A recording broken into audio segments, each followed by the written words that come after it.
Salam əziz izləyicilər, hər vaxtınız xeyir olsun. Müəllimlərin işə qəbulu və sertifikasiya imtahanları son illər təhsilimizdə ən çox müzakirələrə səbəb olan mövzulardan biridir. Ölkənin tanınmış kurikulum müəllimlərindən biri olan Zülfiqar Mayılovla bir yerdə biz bu gün öz fikirlərimizi sizlərə çatdıracağıq. Salam müəllim, necəsiz? Salam müəllimə, xoş gördük. Yeni layihəniz də uğurlu olsun. Çox sağ olun. Ümidvaram ki, bugünkü söhbətlərimiz müəllimlər üçün də çox maraqlı olacaq. Çünki müəllimlərin dırnaqarası yaralı yeri deyək, MİQ və sertifikasiyadan danışacağıq. Bəli, bəli. Müəllim, ümumiyyətlə müəllimlərin işə qəbulu və sertifikasiya imtahanlarına qarşı fikirlər iki tərəflidir. Tərəflərdən biri bu sistemi tərifləyir, amma tərəflərdən digəri isə sistemə qarşı qəti şəkildə narazılığını bildirir. Bir müəllim olaraq və sistemin bir parçası olaraq siz özünüzü hansı tərəfdə görürsüz və niyə? Ümumiyyətlə mən maksimum dərəcədə çalışıram ədalətli insan olum.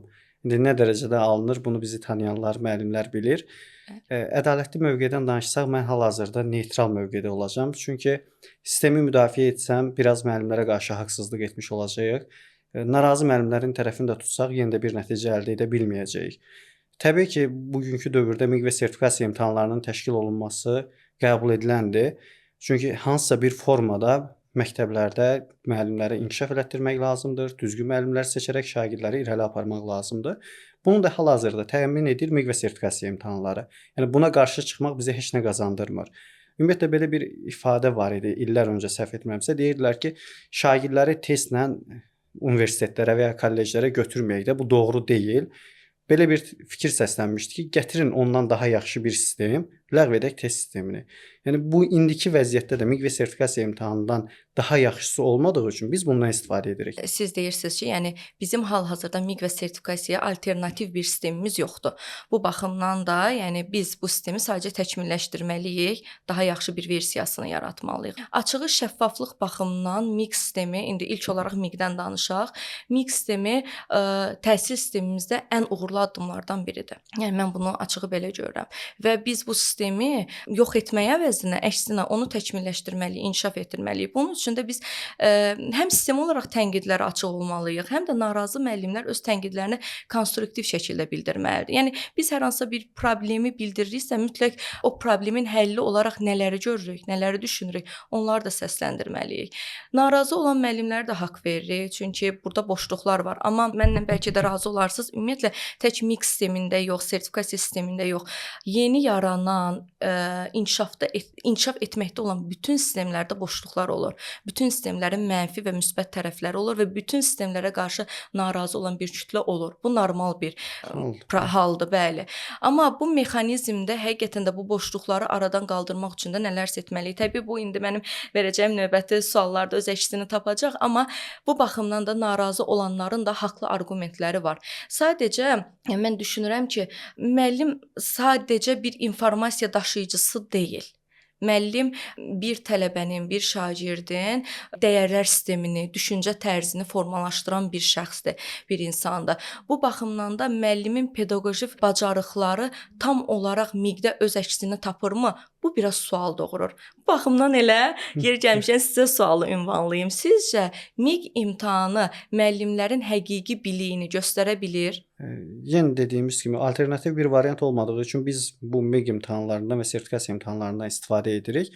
Amma tam da bunu düzgün yol kimi seçib, tam dəqiqliklə deyə bilmərik ki, bu obyektivdir. Belə bir ehtimal irəli sürək də, işini biliyi zəif olan müəllim heç vaxt yaxşı dərs keçə bilməz. Bəli. Yəni bu ehtimalı 0 deyə bir ehtimal yoxdur, 1 deyək buna. Bunun ehtimalı 1-dir. Amma başqa bir ehtimal da var ki, biliyi yüksək olan müəllim yaxşı dərs keçə bilməz. Bunun ehtimalı çoxdur.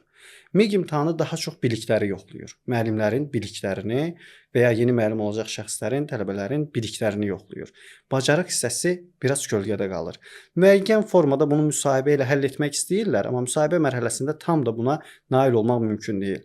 Mən ümumiyyətlə illər əvvəl də bunu fikirləşirdim ki, belə bir çıxış yolu bəlkə də həyata keçirmək olar. Xüsusi bir komissiya təşkil olunsun. Necə ki, vaxtında bizim vaxtımızda var idi, adı çəkilib özü gəlməyən yoxlamalar. Elə bir komissiya təşkil olunsun. O komissiyalar məktəblərə getsin, dərs dinləmələrdə iştirak etsinlər, müəllimlərin dərslərində iştirak etsinlər, onların dərslərini dinləsinlər, qeydlərini aparsınlar və bunun üzərindən xüsusi hazırlanmış meyar əsasında müəllimi qiymətləndirsinlər. Məncə ən düzgünü bu olar. Yenə də qeyd etdiyim kimi, təbii ki, MİQ biliyi yoxlayır, bu gözəldir.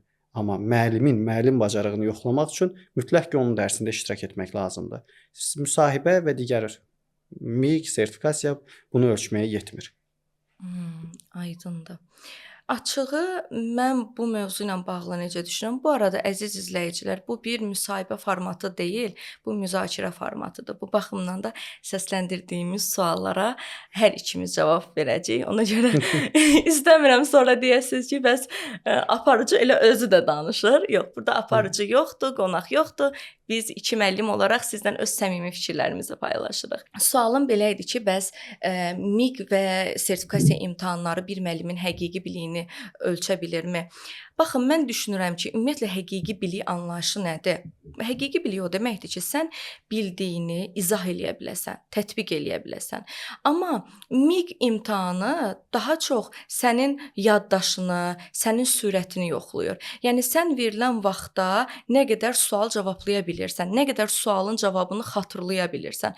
Bu isə hamıda eyni olmur axı müəllim. Məsələn, hər hansısa bir düzdür bizim ixtisaslarımız fərqlidir, amma deyək ki, ortaq bir ikimiz də eyni ixtisasın müəllimiyik. Bir sualı siz deyək 2 dəqiqəyə cavablayırsınız. Bir sualı həmin sualı mən 1 dəqiqəyə cavablandıram və ya 3 dəqiqəyə cavablandıram. Yəni bu baxımdan da MİQ imtahanında müəllimlər bir tərəfdən də zamanla yarışır. Bəziləri texnologiyanın işləməyi o qədər də yaxşı bilmir. Bəziləri o zaman onu stresə salır, o stresini idarə eləyə bilmir. Bütün bunlar əslində müəllimin həqiqi biliyini göstərməsinin qarşısını alır. Digər tərəfdən də sizin dediyinizdə də haqq var ki, yəni hər hansısa bir test müəllimin tam olaraq real bacarığını əks etdirə bilməz. İndi kurikulum müəllimi olaraq siz daha yaxşı bilirsiniz. O sinif idarə etməyi, uşaqlarla davranışı, həqiqətən də müəllim dərsdə şagird yönümlüyə diqqət yetirirmi və s. Bunu hər hansısa bir testlə ölçə bilmərik. Biz real təcrübələrimizdə müşahidə edirik ki, bəzi müəllimlərimiz həm müəllim peşəsinə uyğun şəxsi keyfiyyətlərə malikdir, həm də pedaqoji baxımdan həqiqətən də savadlı müəllimlərdir. Amma o müəllimlər imtahanda istədiyimiz nəticəni, özlərinin qoyduğu hədəfi reallaşdıra bilmirlər. Yəni ona çata bilmirlər. Sizcə bu müəllimlər üçün hansı mexanizm olmalıdır? Baxın, o müəllimlərin niyə belə olduğunu soruşmuram. Deyək ki, oldular artıq. Yəni istənilən nəticə əldə edilmədi. Sizcə burada hansı mexanizm olmalıdır ki, o müəllimləri itirməyək? Belə problemlərlə rastlaşırıq təbii ki. Bəli. Bizim həmkarlarımızdan da, bizlə hazırlaşan müəllimlərdə də bu kimi problemlər olur. Təbii ki, bir problemin həllini tapmaq istəyiriksə, birinci problemin özünə baxmalıyıq. Yəni baxmalıyıq ki, problem bizə nə deyir? O problemin içərisində həll yolunu müəyyən edib üzə çıxarmalıyıq. Buradakı əsas problem çox vaxt avadanlıqlarla işləyə bilməmək olur. Çox vaxt bu olur.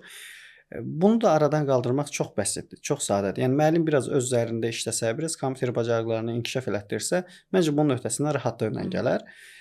Və mexanizm olaraq bunu təklif eləmək olar ki, necə ki şagirdlər üçün, abituriyentlər üçün sınaqlar keçirilir, müəllimlər üçün də birbaşa Təhsil Nazirliyi tərəfindən, Təhsil İnstitutu tərəfindən sınaq keçirilməlidir. Əvvəl var idi səhv etmirəmsə, bir dəfə olubdu. Çox bəli olurdu arada. Artıq 5-6 il keçib o illərin üzərindən. Yəni əslində çox gözəl bir effekt verər o. Yəni ən azından əvvəlcədən heç kompüter önünə keçib sual cavablamamış müəllim özünü yoxlamış olar, problemlərini aşkar edər, onda bilinməyən bacarıqlar nələrdir, onları müəyyən edər. Bu da imtahana qədər öz üzərində çalışaraq həmin problemləri aradan qaldırar. Bəli. Hətta nümunə testlər paylaşılsa çox yaxşı olar. Ən sonuncu nümunə testi 2021-ci ilə aiddir. Yəni üzərindən bu qədər vaxt keçib, hələ də nümunə testlər belə paylaşılmayıbdı. Bu da təbii müəllimlərdə əlavə bir narahatlıq yaradır ki, biz imtahanda hansı tip suallarla qarşılaşacağıq. Amma Zülfiqar müəllim, mən başqa bir mexanizmdə düşünürəm. Baxın, Abituriyent sektorunda olduğum üçün eyni zamanda orada belə bir şey var. Tələbələrə belə bir şans yaradılıb. Sən birinci imtahanda qarşına qoyduğun məqsədə çata bilmirsənsə, istədiyin nəticəni əldə edə bilmirsənsə, müəyyən ödənişlərlə sən artıq ikinci imtahandan da şans kimi istifadə edə bilərsən. Bu əslində mix sistemində də olsa çox yaxşı olardı. Baxın, müəllimlər müəyyən belə deyək, bir qism müəllimlərdən söhbət gedir. Onlar vaxta uyğunlaşa bilmir, vaxtı idarə edə bilmir və ya həmin gün onlar o psixoloji durumda olmurlar. Yəni stressli olurlar, üzərlərində onsuz da bir baskı var. Sən görək müəllim olaraq özünü sübut edə biləcəksən ya yox. Yəni onlar müəyyən bir psixoloji durumla o imtahana daxil olurlar, zala daxil olurlar. Bu baxımdan da istədikləri nəticəni verməyə bilərlər. Belə müəllimləri, savadlı müəllimlərimiz də bu hallarla qarşılaşır və imtahandan kəsilirlər və ya az bal toplayırlar. Bu baxımdan da belə bir mexanizm olsa çox yaxşı olardı. Müəllimlər üçün ikinci şans.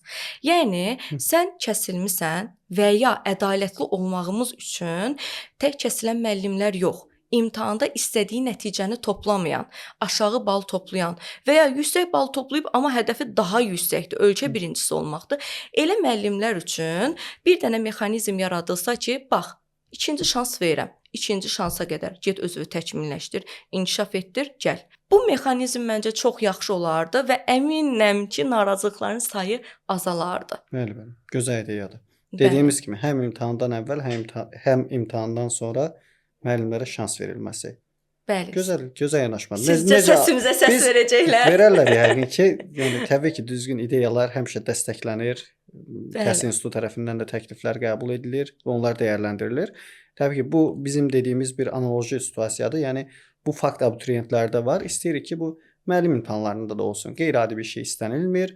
Ödənişlidirsə ödənişli, birincisi ödənişli, ikincisi ödənişlidirsə qoy ödənişli olsun. Ona da etiraz edən yoxdur. Necə abituriyent, eynən də müəllim üçün də onun olması gözəl olar. Məncə gözəl effekt verər. Həm də bunu reallaşdırmaq da o qədər çətin olmaz. Çünki bu artıq praktikada olan bir sistemdir. Yəni dediyimiz kimi DİM-də artıq bu var. Həm də müəllimlərin artıq o düşüncəsi olmayacaq ki, yəni MİQ imtahanı məni kəsmək üçündür. Nə qədər az müəllim qəbul etsən bir o qədər yaxşı yox. MİQ imtahanının əslində həqiqətən də mahiyyəti peşəkar müəllimləri tapmaqdır və onları gələcəkdə daha da inkişaf etdirməkdir. Zülfiqar müəllim, hər sistemin boşluqları olduğu kimi MİQ sistemində də boşluqlar var və burada dəyişikliyə ehtiyac duyulan sizcə məsələlər hansılardır? İndi qeyd etdiyimiz kimi əlavələrimizi söylədik biz, amma faktiki olaraq MİQ və sertifikasiya imtahanında hər hansısa bir dəyişiklik edilməsi indiki vəziyyət üçün qəbul edilməzdir. Yəni nəyi dəyişə bilərik ki? İxtisas sualları 40, metodika 20 miqdədir. Sertifikasiyada biraz fərqlidir. Gözlənilir ki, sertifikasiyada da eyni forma olacaq. 40 ixtisas 20 kurikulum olacaq. Bu sadəcə bir təxmindir. Bilmək olmaz. Bəlkə ümumiyyətlə kurikulum yox olur, təkcə ixtisas qalır. Bunu da bilə bilmərik. Hal-hazırki vəziyyət isə məlumdur. Burada təkcə nəyi dəyişə bilərik və ya nəyin üzərində çox işləyə bilərik? Testlərin üzərində. Hazırlanan tapşırıqların üzərində daha çox işləyə bilərik. Düşünürəm ki, bu qəlizləşdirilmiş testlər o qədər də müəllimin biliyini ölçmür. Razıyam, test müəllimin təkcə əzbərçi biliyini yox, düşüncəsin, təfəkkürün, məntiqin ölçsün. Bununla razıyam, amma müəllimi bezdirmək, yəni bir var sualı işləyəndə o sənə həvəs verir, bir də var sualla zülmdə qalırsan, davada qalırsan. O olmasa daha gözəl olar. Təbii ki, bu da bir təklifdir. Yəqin ki, növbəti illərdə bunu nəzərə alarlar. Dəfələrlə bunun haqqında müxtəlif verilişlərdə də müəllimlərimiz çıxış ediblər. İxtisas müəllimlərimiz bu haqqda kifayət qədər danışıb. Yəqin ki, nəsə effekt verəcək. Bugün biz də danışırıq. Əslində düşüncələrimiz eynidir demək olar. Sualların tərtibində problem var. Bu bir gerçəklikdir. Yəni bu qədər narazı olanların hamısı haqsız ola bilməz. Yəni narazılıq da nədən qaynaqlanır? Narazılıq sualları işləyə bilməmələrindən qaynaqlanır. Yəni sualı işləyə bilməyən bütün müəllimlər savadı yetəri qədər olmayan müəllimlərdirmi? Xeyr. Burada məsələ nədir Zülfiqar müəllim? Sualların şərtləri tam anlaşılır deyil. Baxın, sizin dediyiniz kimi bəli, müəllimin sadəcə əzbərçi biliyi yox, eyni zamanda düşüncəsi, təfəkkürü, analiz etmə bacarığı önəm daşıyır. Amma bəzi sualların şərtləri elə qoyulur, sanki müəllimin cavablamasından çox cavablaya bilməməsi istənilirmiş kimi bir təəssürat yaradır. Bu da müəllimlərdə haqlı olaraq qıcıq yarada bilər. Mətni oxuyub anlamada müəllimlər həqiqətən də vaxtı idarə edə bilmirlər. Bu baxımdan da ya suallarla vaxt uyğunluq təşkil etməlidir, yəni verilən o çətin, qəliz, şərtli suallara uyğun vaxt verilməlidir. Ya da o sualların şərtləri daha anlaşılır olmalıdır deyə düşünürəm. Bir məsələ var orada, siz dediyiniz məsələ. Sanki bəzi sual hazırlayan müəllimlər onu istəyir ki, onun testini heç kim cavablaya bilməsin. Bəli. Bəlkə də səhv düşünürük. Tək səhv düşünək bu. Hiss etdiyimizdir. İstər-istəməz insan bir-birinə yazdığı mesajdan belə onun emosiyasını müəyyən qədər hiss edə bilir. Bəli. Nə qədər emosiyaları ötürmək mümkün olmasa da. Testi oxuyan zaman, işləyən zaman o emosiyaları duymaq müəyyən qədər mümkündür. Elə bil ki, test müəllim tərəfindən hazırlanıb ki, qarşıdakı şəxs bunu cavablaya bilməsin və həmin şəxs fəxr eləsin ki, mənim yazdığım testi heç kim cavablaya bilmir. Bəli. İşin maraqlı tərəfi də odur ki, özü də çıxıb bunu izah etmir. Bu da bir bədbəxtçilikdir belə götürsək, yəni yaxşı hal deyil. Doğrudur. Mən bilməyə bilərəm, müəllim bilməyə bilər, amma onu öyrənmək onun haqqıdır ki, onu təzədən izah etsinlər. Keçən ildə bununla bağlı narazılıqlar oldu, yadınıza gəlirsə, Hər il xüsusən olur. Azərbaycan dili ədəbiyyat ixtisası ilə bağlı, yəni suallar çox qəliz, anlaşılmayan. Müəllimlər demirik, siz bizə asan suallar verin. Müəllimlər deyir, şərti başa düşülən suallar verin. Və ya deyək ki, siz bizim məntiqimizi yoxlamaq istəyirsiniz.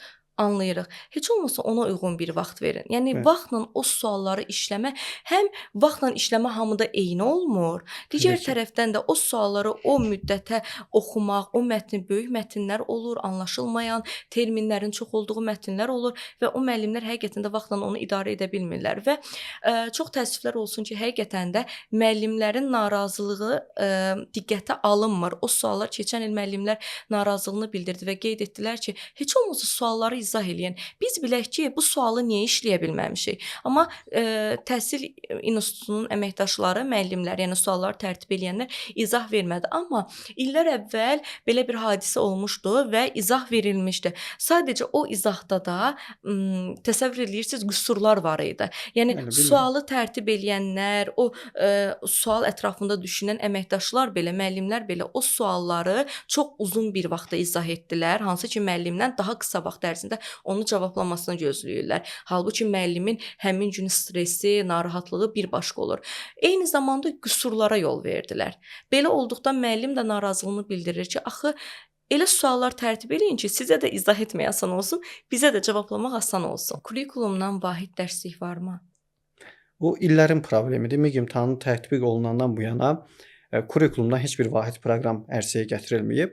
Buna da yaxşı cavab verirlər qurumlar, bəzi qurumlar ki, müəllim özü biz mövzuları veririk, müəllim araşdırmaçı olmalıdır, gedib araşdırsın, özü öyrənsin. Bu bir növ məsuliyyəti öz üzərinə atmaqdır. Yəni bunu biz görürük. Yəni burada özümüzü aldadacaq bir məqam yoxdur. Həm biz də təsdiqləyək ki, düz deyir də müəllim araşdırmaçıdır, gedib araşdırsın. Düzgün deyil. Yəni dediyim kimi müəllimi yükləməkdən başqa bir iş deyil bu. Yəni müəllim əlavə gedib nə qədər kitab oxumalıdır ki, o mövzulardan xəbərdar olsun. Məsələn, mövzu var, hər hansı bir nəzəriyyə, Golemanın emosional intellekt nəzəriyyəsi. Bu bir kitabdır, bir qalın kitab. İndi müəllim təkcə o nəzəriyyənin adı var deyə orada kitabı mı oxumalıdır?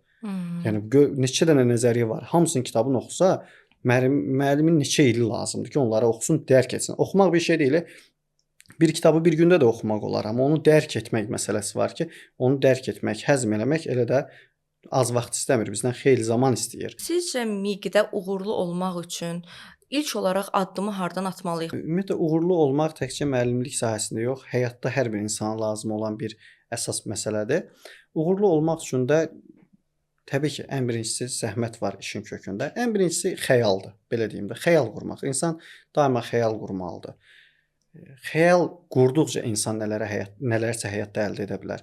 Xəyal hərəkətə keçəndə həmin xəyal çevrilir, olur məqsəd bizim üçün. Bəli. Və hərəkətimizi davam etdirdikcə o məqsədimiz reallaşır. Birinci buradan başlamaq lazımdır. Xəyal qurmaq, məqsəd qoymaq, məqsədə çatmaq üçün plan qurmaq və o planı məsuliyyətli şəkildə yerinə yetirmək. Bu gün oxuyum, bir həftə kitab üzü açmayım və nəinki kitab üzü nəsə araşdırıb öyrənməyim. o zaman heç bir uğur əldə etmək olmaz. Uğurun kökündə dayanan bunlardır. Məqsəd, plan və o plana uymaq. Sizcə bəs MİQ-də uğur əldə etməyənlər plansız və məqsədsiz olan müəllimlərdir? Belə qeyd edək ki, bunu %100 söyləmək olmaz ki, onların məqsədi yox idi, planı yox idi. Amma görünən nəticə də odur ki, axı neçə illərdir bu işlə məşğulam və bilirəm ki, həmişə qarşısına məqsəd qoyan, zəhmət çəkən müəllim bəhrəsini görüb. Mənimlə hazırlaşan müəllimlər olub ki, metodikadan bəlkə 5 dərs keçilib, 5 dərsdən heç nə anlamayıb. Məsələn, ilk dərs izah olunub, qarşısına 15 test qoyulub. Cəmaət 15 testi yazıb qurtarıb, bu hələ 3 dənəsini belə yaza bilməyib. Belə vəziyyətdə olan müəllimlər olub ki, bu dəqiqədə həmin şəxs müəllimdir, özü də 2 məktəbdə işləyir, 1 məktəbdə də yox. Artıq bu il sertifikasiya imtahanına gedəcək. Bəlkə də videonu izləsə özü şərh yazıb bildirəcək fikrini. Dərslərimdə də o müəllimi nümunə çəkmişəm dəfələrlə. Yəni təsəvvür edin, ilk dərs keçirilib, test verilib, hamı yazdı, atdı qırağa testləri. Bu hələ A, B, C eləyir. Başa düşmür. Adam təslim olmadı. Axıra qədər oxudu, öyrəndi, getdi imtahanda da yüksək bal yığdı. İlk hələ imtahandan çıxan kimi vakansiya daimi girdi işinə, özü də şəhər məktəbinə girdi və keçən il 3 ili tamam oldu. Təzədən MİQ imtahanında iştirak etdi, 2-ci məktəbə girdi. İllər sonra indi sertifikasiya imtahanına hazırlaşacaq. Yəni deməyim odur ki, təslim olmamaq lazımdır. Amma MİQ-də uğurlu olmaq üçün MİQ-in belə deyək də, uğuru sırf müəllimin səyi ilə ölçülə bilən bir şey deyil. Mənim yəni subyektiv fikrimdir. MİQ-in uğurlu olması üçün həm sistem baxımından, həm müəllim baxımından deyirəm, ilk olaraq məncə universitetdən başlamaq lazımdır. Bu qədər deyək ki, müəllimə bizim ehtiyacımız var və ya 5 ildən sonra bizim bu qədər müəllimə ehtiyacımız olacaq. Bizim universitetdə müəllimlik ixtisasına, tələbə sayını ona uyğun etməliyik. Həm bu işsizliyin qarşısını almağa kömək edəcək, həm də müəllimlik ixtisasının dəyərini artıracaq. Yəni təkmilləşmə məncə universitetdə olmalıdır. Çünki müəllim hal-hazırda çox savadlı, az öncə də qeyd etdiyimiz kimi savadlı müəllimlərimiz var. Hətta MİQ-dən yəni nəticə də yığıblar. Amma onlar imtahana nəticə toplasalar belə müəllimlik fəaliyyətinə başlaya bilmirlər. Bunun ən böyük səbəblərindən biri coğrafi məsələlərdir. Bizim ailələrdə belə bir düşüncə formalaşıb, xanımlar, qızlarımız çox uzaq rayonlara və ya ailədən kənar uzaq yerlərə gedə bilmirlər adətən. Belə olduğu halda həmin müəllimlərimiz müəllimlik fəaliyyətinə başlaya bilmirlər. İmtahandan keçiblər. Yaxın ərazidə olan məktəblərdə vakansiya yoxdur. Yəni bir sözlə vakansiya problemi var. Siz fikir verin Zülfüqar müəllim, 4 il universitet bitirən bir tələbə müəllim olmaq üçün MİQ imtahanına müraciətdən qabaq yenidən MİQ hazırlığına gedir. Bu nə dərəcədə doğrudur? Axı o 4 ili sadəcə diplom almaq üçün oxumayıb və hətta bilmirəm sizdə olur ya yox, məsələn məndə belə hallar da olur. Tələbə qoşulan, yəni tələbə ilə biz kontaktda olan zaman ilk sualım o olur: siz hansı universiteti bitirmisiniz? Artıq onun səsləndirdiyi universitetdən mən onun baza biliklərini az da olsa müəyyən edə bilirəm. Nadir hallarda yanılaram. Yəni artıq hansı universitet ənənəvi metodlardan hələ dərs deyib, biz onu çox yaxşı bilirik. Yəni təhsilimizin bu gün bizdən gözlədiyi o gözləntilər, göstəricilər nədir? Bunu MİQ imtahanı özündə əks etdirir, düzdürmü? Onda universitet də bizi bu MİQ imtahanının gözləntilərinə uyğun artıq formalaşdırmağa başlamalıdır. Hüquqa daxil olmaq istəyib də balı çatmayıb müəllimlik ixtisasına verən tələbələr var. Və ya sadəcə balı müəllimlik ixtisasına çatdığı üçün istəmədən bu ixtisasa qəbul olan tələbələr var. Müəllimlik axı ali bir peşədir. Yəni biz müəllimliyi ən uca, ən ali peşələrdən sayırıq. Buna qəbul bu qədər rahat olmamalıdır. Həqiqətən müəllim olmaq istəyən, müəllimlik peşəsinin dəyərini anlayan tələbələr ora qəbul olmalıdır. Bunun üçün də təbii başqa mexanizmlər var. Yəni bir dənə bal kifayət etməyə bilər, başqa bir mərhələlər olmalıdır, başqa qabiliyyətlər yoxlanmalıdır. Belə olduğu halda həqiqətən müəllim olmaq istəyənlər universitetə qəbul olacaq. Universitetdə ənənəvi metodlardan uzaqlaşıb təhsilimizin bu gün bizdən gözləntiləri nədir? O formada tədris olunsa bizim müəllimlər, tələbələrimiz müəllim kimi formalaşar və onlar heç bir hazırlığa müraciət etmədən MİQ imtahanına daha rahat qəbul ola bilər. Bu danışdığınız məsələlərə qısa bir fikir bildirim. Onu qeyd edim ki, bu ildən etibarən artıq bu məsələ üzərində işləyirlər. Universitetlərdə xeyli müəllim qəbulu dayandırılıb, xeyli ixtisaslar da bağlanılıb demək olar ki, məqsəddəki ki, təbii ki, hansı sahələr üzrə müəllim çoxdur, o sahələrdə yenidən tələbə qəbulu olmasın. Yəni ehtiyac yoxdur. Baza dolub. Amma buna baxmayaraq yenə də boşluqlar yaşayırıq. Böyük boşluqlar var bu sahədə. Hal-hazırda məktəblərin əksəriyyətində riyaziyyat müəllimi yoxdur. Fizika müəllimi yoxdur, kimya, biologiya müəllimləri yoxdur. Yəni bu müəllimlərdən demək olar ki, respublikanın bəlkə də deyərdim 40-50% məktəb əziyyət çəkir. Vəziyyət bu yerdədir. Yəni elə məktəblər tanıyıram ki, məsələn 4 dənə bir-birinə yaxın olan məktəbdə riyaziyyat müəllimi yoxdur. Fizika, kimya, biologiya qeyd edilə bilər ki, bunların dərs saatı azdır. Ona görə fənn müəllimləri ucqar kəndlərdə gedib işləmək istəmirlər. Amma riyaziyyatın ki, saatı çoxdur və kifayət qədər əmək haqqısı var. Demirəm yüksək bir əmək haqqısı var, amma yəni digərlərinə nisbətdə əmək haqqısı yaxşıdır. Ən azından hardasa gedib işləməyə dəyər. Yenə də yoxdur. Müəllim tapa bilmirlər. Yenə də boşluqdur. Bəs bir yandan deyirik ki, bu qədər müəllim var, bəs niyə məktəb boşdur? Onu da araşdırıb tapıblar. Həmin ixtisaslardan hər ildə tələbə qəbulu davam edir. Digərlərində isə hansı ki, ibtidai sinifdə Azərbaycan dilidir, tarix, coğrafiyadır, bu sahələrdə müəllim çoxdur. O sahələrdə nisbətən yox, demək olar sayı çox aşağı indiriblər. Bəzi universitetlərdə hətta qəbulu dayandırıblar. Bunun üzərində işləyiblər. Digər məsələ universitetlərdə niyə müəllimin oxuduğu sahə üzrə biliklər verilmir? Bunun davasını mən illər əvvəl, hələ tələbəçilik dövründə də aparırdım. Dəfələrlə öz dəkanımızla da bunu müzakirə etmişəm. Yəni sağ olsun, o da həmişə yenilikçi olub, yeni fikirləri dəstəkləyib. Mən özüm Azərbaycan Dövlət Pedaqoji Universitetinin Quba filialında oxumuşam. Hal-hazırda da Yusif müəllim orada rektordur. Onun dəyərli fikirləri olub, dəyərli fikirləri dəyərləndirməsi olub.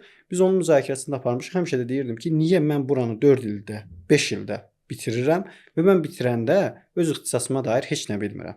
Nəinki kurikulum, metodika, onları qoydum bir qırağa. Öz ixtisasımı bilmirəm. Üstə gəl də universitetə girəndə daha çox bilirdim. Bitirəndə öz ixtisasımı yarı-yarıya bilirəm. Bu böyük bir acınacaqlı vəziyyətdir. Bunun üzərində mütləq işləməlidirlər, böyük, yəni bir problemdir. Zülfiqar müəllim, sertifikasiya imtahanlarından danışmaq istəyirəm və sizin də fikirləriniz mənə maraqlıdır. Sertifikasiya ilə bağlı öz fikirlərimi deyim. Sertifikasiya imtahanlarını eşidəndə müəllimlər arasında narazılıqlar yarandı. Bəzi müəllimlər düşündülər ki, bu bir fürsətdir, maaş artımı baxımından. Bəzi müəllimlər isə narazı oldular ki, onsuz da bizim yetəri qədər dərs yükümüz var. Sistemin mahiyyəti nədir? Əvvəla onu başa düşək. Sistemin mahiyyəti odur ki, sən bu qədər illər ərzində, ay müəllim, özünü necə inkişaf etdirmisən? Ümumiyyətlə inkişaf var ya yox ki, mən bu qədər ildir burada işləyirəm. Yeniliklərdən bu qədər xəbərim var. Özümü bu qədər inkişaf etdirmişəm və ya biraz geriləmişəm. Bu məsələləri aradan qaldırmaq və ya özünlə fəxr eləmək üçün bu sənə əslində bir imkan verir, bir fürsət verir. Amma narazı olanlar da var.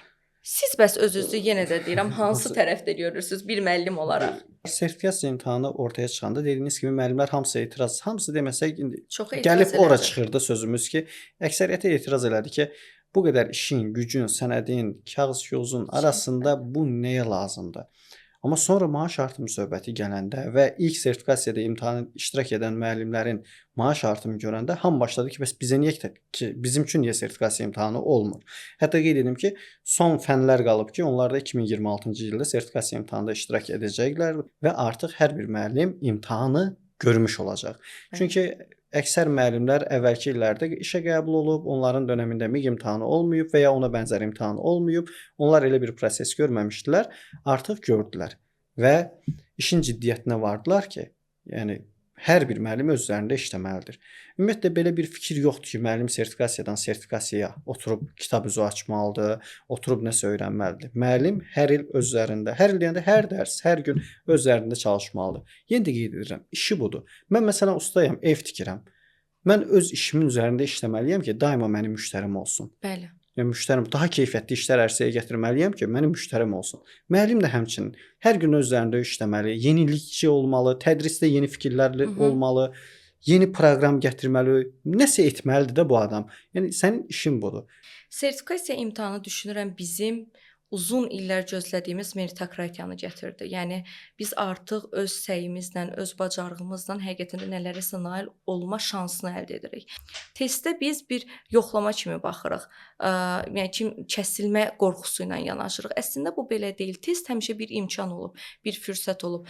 Necə abituriyentlərdə, şagirdlərdə belədir. Onlara test üsulu ilə yeni bir şans verilir ki, sən bu şansı dəyərləndir, tələbə adını qazan. Əslində sertifikasiya imtahanı, MIQ imtahanları da belədir. Yəni bu bir test kimi yox da, bunu bir şans kimi, imkan kimi dəyərləndirmək lazımdır və yenə də narazılıqların səbəbi əslində sertifikasiya imtahanının mahiyyətini tam başa düşməməkdən irəli gəlir. Baxın, əziz müəllimlər, sertifikasiya imtahanı bizim üçün bir fürsətdir, bir şansdır. Sizin illərlə çəkdiyiniz əziyyətin əslində bu marketinqidir. Yəni siz bunun marketinqini aparırsınız. Özünüzü reklam eləyirsiniz. Mənim sertifikasiya nəticəm belədir. Mən yüksək nəticə toplamışam. Mən öz üzərimdə işləyən müəlliməm. Elə deyilmi Zülfüqar müəllim? Bəli, mən dediyim doğru. Bəli, mən üzərimdə işləmişəm, mən inkişaf etmişəm. Yəni bu bizim reklamımızdır. Buna bu cür yanaşmaq lazımdır. Gözəl fikir səsləndirdiniz. Yəni sertifikasiyaya problem kimi yox, şans kimi baxmaq lazımdır ki, mən bundan keçəndən sonra istər əmək haqqı, istər digər reklam və digər məsələlərdən qabağa düşmüş oluram. Yəni bu nə deməkdir? İstəkana dolu tərəfindən baxmaq lazımdır. Ümumiyyətlə realist insanam. Yəni reallığa gələndə o stəkan yarıdır. Bəli. Dolu tərəfindən baxıb onu doldurmaq lazımdır. Siz sertifikasiya imtahanından kəsilirsinizsə, onsuz da sizin üçün yenidən ikinci şans verilir. Əgər ikinci şansa qədər özünüzü inkişaf etdirsəz, özünüzü təkmilləşdirsəz, onsuz da ikinci şansda artıq nəticə əldə edə biləcəksiniz. Amma bir müəllim əgər ikinci şansdan da kəsilirsə və öz ixtisasına aid o sualları cavablaya bilmirsə, deməli, gəlin real danışaq da, o müəllimin artıq müəllim üçün o minimum tələblər var. O minimum tələbləri deməli ödəmir. Və biraz da valideyn aspektindən yanaşaq. Yəni biz bir valideyn olaraq öz uşaqlarımıza necə bir müəllim arzulayırıq, necə bir müəllim istəyirik. Çalışaq özümüz də özümüzü o formada inkişaf etdirək. Yəni əgər bir müəllim minimum tələbləri qarşılamırsa, bu peşənin, bu müəllimlik peşəsinin aliliyini nəzərə alaraq, bu peşəyə hörmət əlaməti olaraq biz həqiqətən də uzaqlaşmalıyıq. Son olaraq Zülfüqar müəllim, müəllimlərimizə nə demək istəyirsiniz? MIQ sertifikasiya ilə bağlı onlar hansı mövqedə dayanmalıdırlar? MIQ və sertifikasiya imtahanı haqqında məncə bugün kifayət qədər danışdıq və fikirlərimizi fərqli-fərqli suallarda səsləndirdik. Qeyd edim ki, əvvəllər buna qarşı bir aqressiya var idi MIQ və sertifikasiya imtahanına. Hal-hazırda o aqressiya minimuma düşüb. Hamı sertifikasiya imtahanını istəyir, hamı istəyir ki, imtahanlarda iştirak etsin, öz sözünü desin, özünü doğrultsun. Sadəcə qeyd etdiyimiz kimi bu sahədə müəyyən işlər aparılmalıdır. Aparılır da, amma biraz da sürətli aparılsa daha gözəl olar. Sizin fikirlərinizə qatılıram və son olaraq da yenidən demək istəyirəm ki, MIQ sertifikasiyaya hazırlaşan müəllimlər bu imtahanı bir fürsət kimi dəyərləndirin. Belə olduqda siz həm motivasiyalı olacaqsınız, həm daha planlı şəkildə hazırlaşacaqsınız və istədiyiniz nəticəni də əldə edə bilərsiniz və ümumiyyətlə hər bir sistemdə olduğu kimi MIQ və sertifikasiya sistemi də hələ inkişaf etməkdədir. Yəni təkmilləşir. Ümumiyyətlə belə bir deyim var. İnkişaf üçün dəyişiklik vacibdir. Mükəmməllik üçün isə o dəyişiklik davamlı olmalıdır. Növbəti yayımlarda görüşənə qədər sağ olun Zülfüqar müəllim. Dəyərli fikirləriniz üçün minnətdarım. Təşəkkür edirəm.